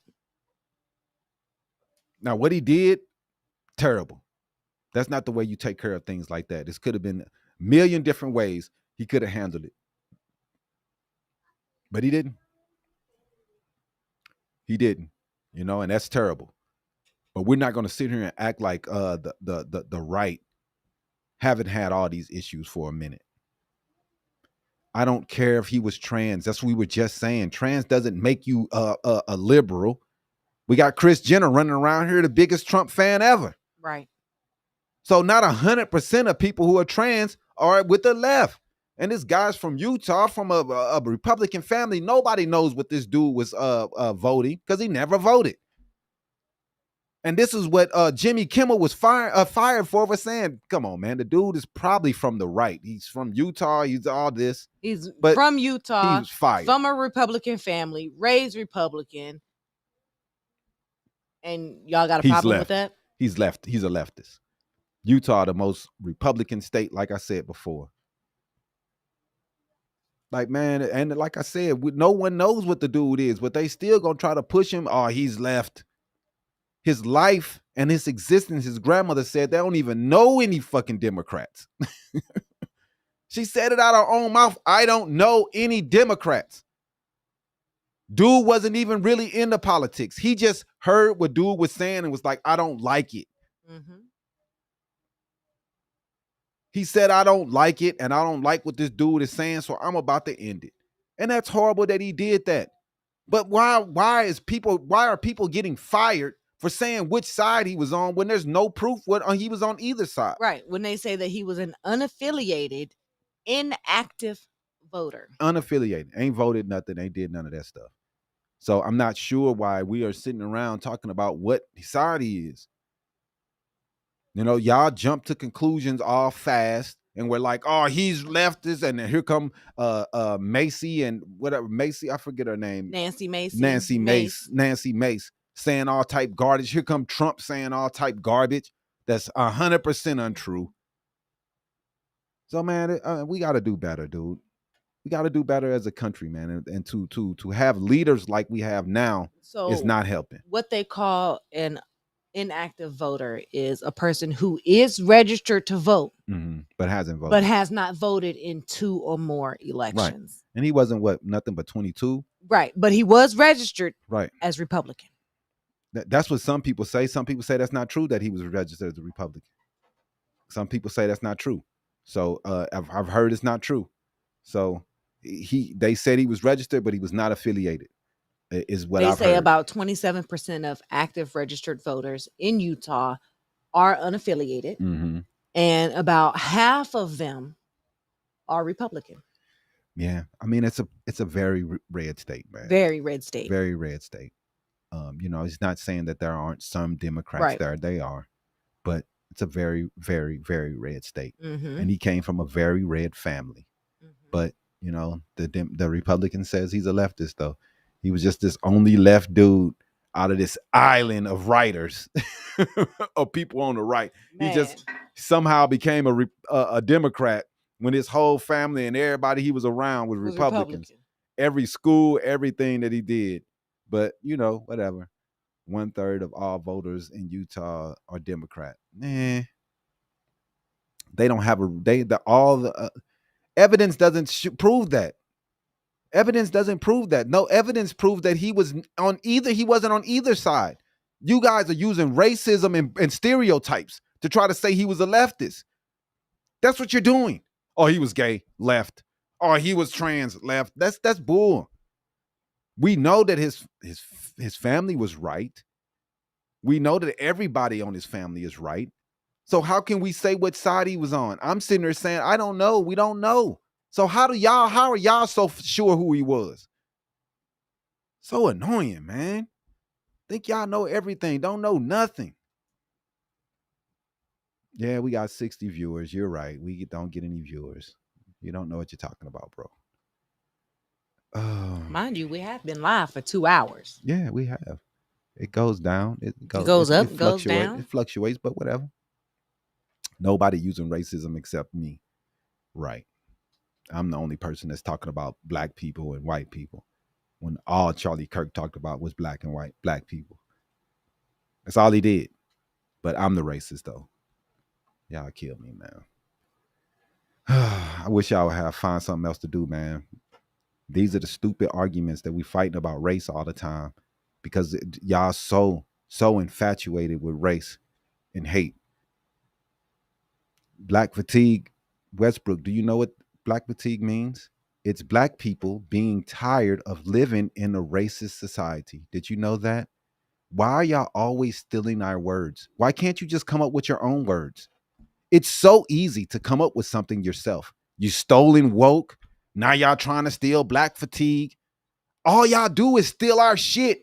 You stole country music. You stole rock and roll. Y'all just steal. Do you ever make up anything yourself? No. Can you make up a word that's yours? Can you make up a word that's yours for once? No. Black fatigue is black people being tired of living in racist ass America. That's where the word originated from. Now y'all want to steal it and we're tired of black people. That's not what it means. Why don't you just say you're tired of black people? Just say that instead of trying to use black fatigue, what is not what it's meant for. Right. Y'all done stole woke. Oh, you were woke. Now y'all done connected woke to gay people. Woke was just being aware of what's going on in this world, especially with the government and different things that's going on in society. Mm-hmm. That's all it was. That's all. You don't steal basketball, you idiot. Basketball is a tryout sport. The best man wins. How do we steal basketball when all the owners are white? We're just better at it than playing it than you are. Same with football. But they still, white people still own basketball. What the hell are you talking about? We didn't steal anything. All the owners are white. Right. What are you talking about? Oh, God, man. Let me ask you, are you racist against? No, I try not to be racist against anyone. You know, you don't want to be racist, man. Racism is dumb. Stupid. You don't want to stereotype people because of what they look like. Race is stupid. You know, I heard him once sometimes say, I don't know how real the clip was, say that race was a social construct. And I have to agree with Charlie Kirk on that. But he didn't live with that because the next thing he said is they're trying to replace white people. And black women have low IQs. Right. And then he spoke in so many racial ways. If you don't believe in race, why are you always talking about it? You know, I have to question when I see a black pilot. I mean, come on, man. Isn't just a DEI I don't hire. question when I see white people. I figured they know what they're doing. When I see black people, Asian people, it doesn't matter who it is. If they're in that position, I figured they did the work that need to be done. But when they see a black person, they're like, oh my God, we might die. Because blacks don't know what the fuck they're doing. Like, I mean. You stole our N-word. Yeah, we sure did. Oh my God. Yeah. I'm happy to see you admit that it's yours. Right. And it's not even really yours, but whatever. Because Niger and different countries like that, those are coming from Africa. They were making fun of those things. And those different countries that have that pronunciation. If I'm not mistaken, I could be, but I don't believe that white people made that. They stole that too. And like they steal everything and then try to point at us. We know what fatigue means, idiot. The word black fatigue was created by black people. It was to describe the tiredness that we have of living in a society that's filled with racism and hate. Now the right wants to take it and make it theirs, talking about they sick of black people. It only proves what the word was originally meant for. Mm-hmm. Because they're always trying to say they don't even live around black people. Most black people live in the Southeast.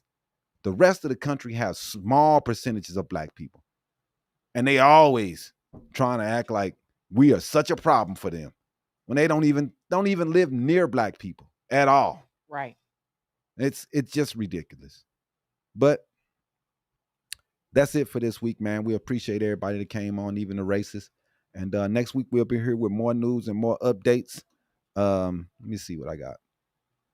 And we want to make sure you guys please subscribe, hit the like button, follow for anything that's going down. And that's going to do it for us tonight on Habari Live. We've taken you from Trump's deflections to the battle over free speech, to political violence shaking the country, and finally to the fight for comedy and free expression. Mm-hmm. Exactly. The connections are clear. Misinformation, authoritarian outreach, and division are pushing America to the edge. But voices of unity and accountability are still fighting back. And that's why we bring you these stories, man, unfiltered with the context that matters, the shit that makes a difference. But if you found today's conversation important, just don't keep it to yourself. Share the feed, discuss it with your community, and let's continue to push for truth and accountability together.